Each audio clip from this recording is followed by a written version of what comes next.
ओम नमः शिवाय। शिवजी सदा सहाय। ओम नमः शिवाय। गुरुजी सदा सहाय। गुरुजी के चरणों में कोटि कोटि नमन। जय गुरुजी संगत जी। कैसे हैं आप सभी? स्वागत है आपका फ्रेग्रेंस ऑफ गुरुजी चैनल पर और मैं हूं आपके साथ मनीषा। संगत जी, आज लाई हूं आपके लिए दिव्य आभा का अध्याय 62, जिसका शीर्षक है मुझे नव जीवन दान दिया। और यह जर्नी है भगवान दास जेथरा जी की, जो कि गुड़गांव से है। चलिए संगत जी, शुरू करते हैं। मैंने भारत सरकार द्वारा आयोजित कैलाश मानसरोवर यात्रा पर जाने की योजना बनाई थी। जब मैंने गुरुजी से आज्ञा मांगी तो उन्होंने कहा कि मैं वहाँ क्यों जाना चाहता हूँ, जब शिव तो मेरे समक्ष यहीं पर उपस्थित हैं। स्वाभाविक है मैं यात्रा पर नहीं गया। उस वर्ष यात्रा मार्ग पर अनेक भूस्खलन हुए, जिसमें 20 श्रद्धालुओं के 2 दल उनके नीचे आ गए और उनमें से अनेकों की मृत्यु हो गई। गुरुजी को इस बात का पहले ही आभास था और उन्होंने मुझे जाने से रोक दिया था।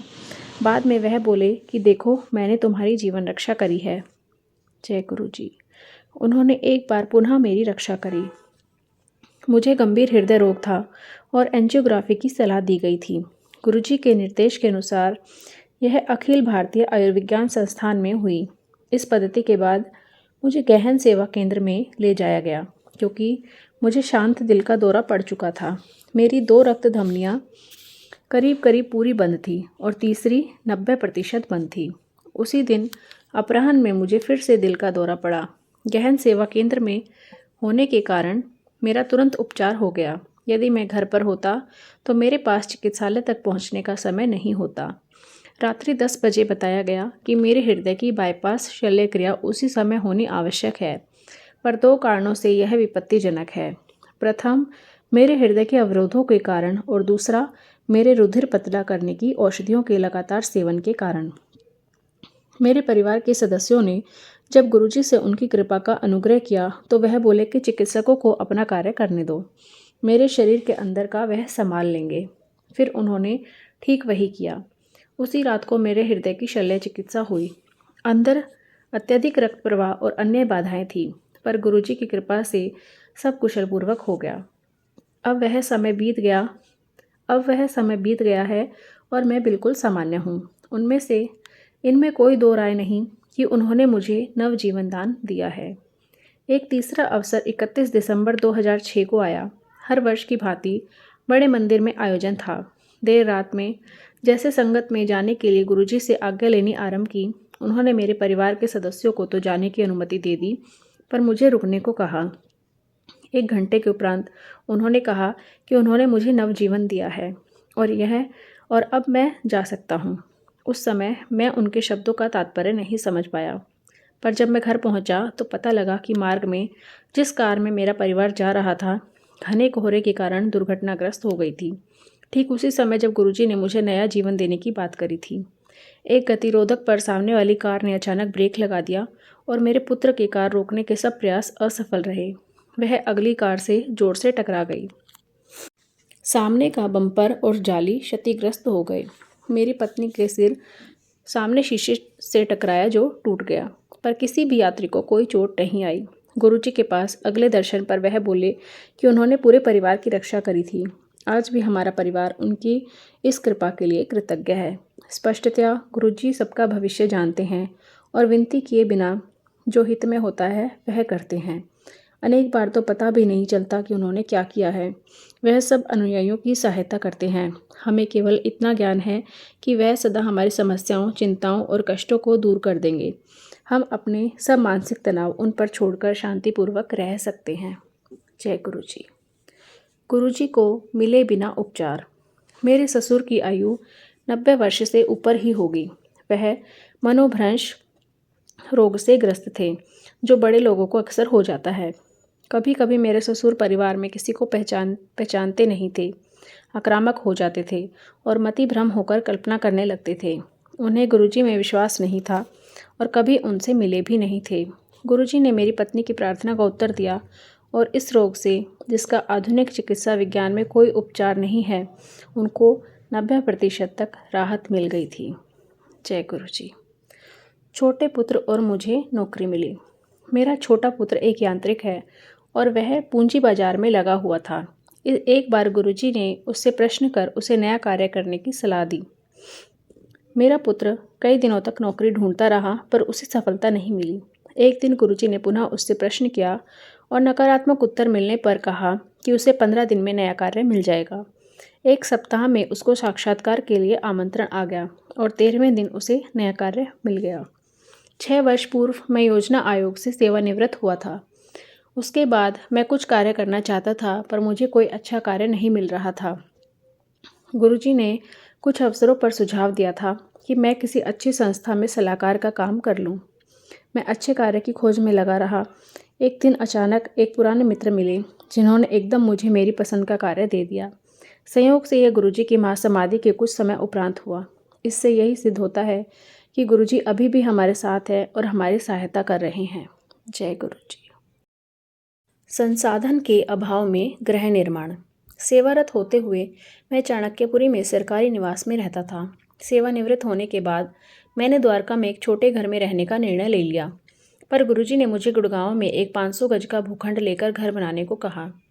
उनसे बार बार निवेदन करने पर उन्होंने 360 गज का छोटा भूखंड लेने को कहा। आर्थिक अथवा शारीरिक रूप से मेरी इतनी सामर्थ्य नहीं थी कि मैं ऐसा कर सकूं, पर जब निर्माण आरंभ हुआ तो मुझे अपनी भूल का पता लगा। गुरुजी की दया निर्माण कार्य में विदित थी। जब भी धन की आवश्यकता पड़ती थी वह मिल जाता था। इस संदर्भ में 2 दृष्टांत पर्याप्त होंगे। सामान्यतः बैंक सेवानिवृत्त लोगों को ऋण देना नहीं चाहते, पर मुझे बैंक के अधिकारी ने स्वयं ऋण देने की बात कही और वह बिना किसी कठिनाई के मिल भी गया। यद्यपि हमारी पैतृक संपत्ति थी, मेरे भाई बहनों में मतभेद था और ऐसा प्रतीत नहीं होता था कि यह कभी मिट पाएंगे। एक दिन जब मैं बड़े मंदिर में था, मेरी बहन ने फ़ोन किया और कहा कि सब मतभेद समाप्त हो गए हैं, एक खरीदार मिल गया है और मुझे पहली किश्त अगले दिन मिल जाएगी। इस प्रकार गुरुजी की कृपा से कभी भी धन की कमी नहीं हुई। जय गुरुजी। रोग से पहले उसका निदान। गुरुजी ने मेरी पत्नी को ताम्र लोटा लाने को कहा। हम चकित रह गए क्योंकि मेरी पत्नी को बढ़ती आयु की समस्याओं, कोलेस्ट्रॉल और यूरिक अम्ल के अन्यथा और कुछ नहीं था, पर हमने गुरुजी के निर्देशों का पालन किया। गुरुजी द्वारा अभिमंत्रित ताम्र लोटे से मेरी पत्नी ने प्रतिदिन जल पीना आरंभ किया। कुछ दिन बाद ही वह रोगग्रस्त हो गई। परीक्षणों से ज्ञात हुआ कि यद्यपि उसके हीमोग्लोबिन में सुधार हुआ था, पर कोलेस्ट्रॉल और यूरिक अम्ल में गिरावट आ गई थी। इतने अच्छे परिणाम तो पिछले 40 वर्षों में कभी नहीं आए थे। तत्पश्चात वह शीघ्र स्वस्थ भी हो गई। स्पष्ट था कि गुरुजी को उसके रोग का पूर्वाभास था और उन्होंने उसे पहले ही रोक दिया था। जय गुरुजी। मधुमेह का मीठा उपचार। मेरी माँ जो 70 वर्ष से ऊपर थी, मधुमेह रोग से पीड़ित थी। उन्हें रोज इंसुलिन इंजेक्शन लेना पड़ता था। इसके अलावा हृदय और यकृत की समस्याएं थीं, गठिया और अपचन भी थे। वास्तव में वह गुरुजी के पास आने की अभिलाषा रखते हुए भी आने का साहस नहीं जुटा पाती थी, क्योंकि संगत में पृथ्वी पर बैठना पड़ता था। परिवार के बार बार कहने पर भी उन्होंने आना आरंभ किया। पहले दिन ही गुरुजी ने उनको मुट्ठी भर के बर्फ़ी दे दी। मधुमेह का विचार कर उन्होंने थोड़ा सा खाकर शेष बच्चों के लिए रख ली। इतनी बड़ी सभा में गुरुजी के लिए यह देख पाना संभव नहीं था, पर गुरुजी तो अंतर्यामी हैं और सब देख सुन सकते हैं। उन्होंने उन्हें बुलाकर पहले से भी अधिक बर्फ़ी देकर संगत में ही समाप्त करने का निर्देश दिया। उन्होंने वैसा ही किया और कुछ दिनों के उपरांत चिकित्सकों ने उनके मधुमेह में आश्चर्यजनक सुधार देखे। उनके इंसुलिन इंजेक्शन बंद कर दिए। चिकित्सा विज्ञान में ऐसा संभवतः कभी ना हुआ हो, पर जैसा कहते हैं कि गुरुजी की दया वहाँ पर आरंभ होती है जहाँ चिकित्सा विज्ञान असफल हो जाता है। उनके गठिए में भी सुधार आया और ऐसा ही हृदय रोग में भी हुआ। अब वह घंटों अपने पैर मोड़कर बैठ सकती थी। उनके हृदय की औषधियाँ भी कम कर दी गई। यह सब गुरुजी को उनकी स्थिति बिना बताए हुआ। इसमें कोई संशय नहीं है कि गुरुजी हर स्थान पर हैं।